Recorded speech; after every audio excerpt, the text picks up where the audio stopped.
Our next member of Tribunal, Margaret Kunstler, the legendary American civil rights attorney who has spent her whole career providing support and protecting the rights of activists. She was the co-chair of the Belmarsh Tribunal together with me in New York City, but this time she's coming to this stage, to this room, to Washington, D.C. as a witness to speak about the lawsuit against the CIA. Please, Margaret, join us.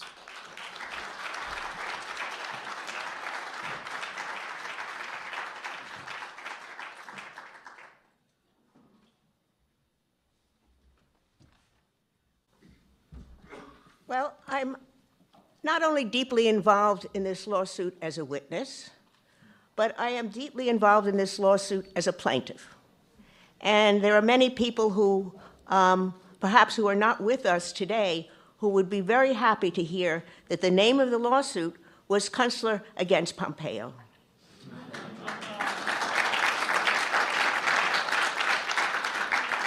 And one of the major things, this is going to be a narrow topic, so I hope you'll understand that this is not a massive defense of Julian.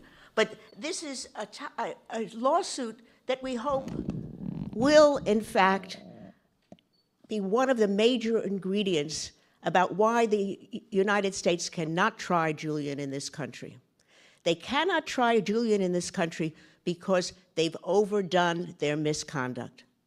They've engaged in the level of misconduct in interfering in the defense of Julian Assange that cannot be tolerated. And it's brought in this country so that people can understand just the tip of the iceberg about what has been done to Julian Assange, the actions that have been taken against him. Here, lawyers, doctors, and other professionals who visited Julian Assange their conversations were recorded, but more than that, their equipment was taken, their telephones and their computers, and they were gone through. Now, this started happening in 2017. Before that, we had thought that the surveillance of the embassy was to protect Julian. But we found out through a lawsuit that was brought in Spain that starting in 2017, the lawsuit had the type of surveillance that was going on had completely changed. And now the surveillance was on a level that has been unheard of in this country and unheard of anywhere in the world, that you would record and take information about conversations, about what plans were being drawn up, specifically about the health of Julian and about what was going to be the defense at trial. Now, you're not allowed to do this. This absolutely violates the concept of justice in this country. And what caused this? How did we reach this level of hatred, of disobedience of law when it comes to Julian Assange?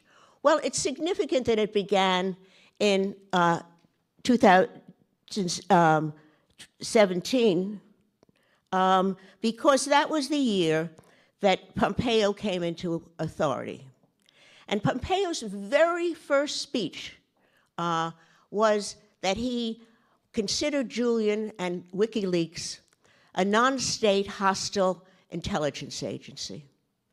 Now, to say that was an explanation that Julian had no rights left to him, that they could go in, they could kill him, anything they wanted to do was fair game.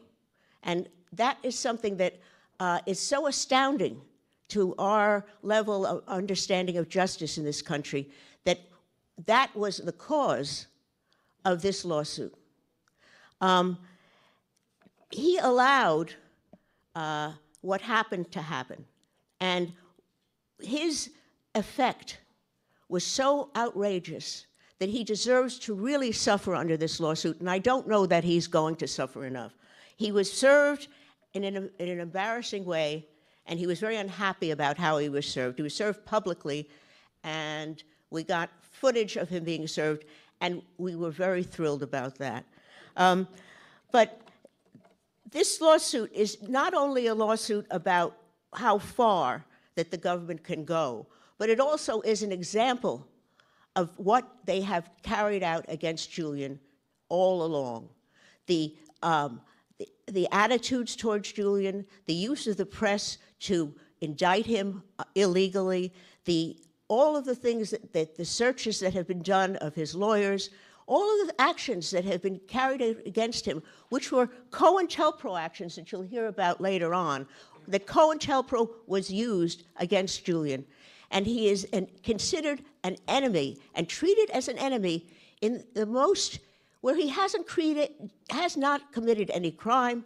The only thing he has done is reveal the truth.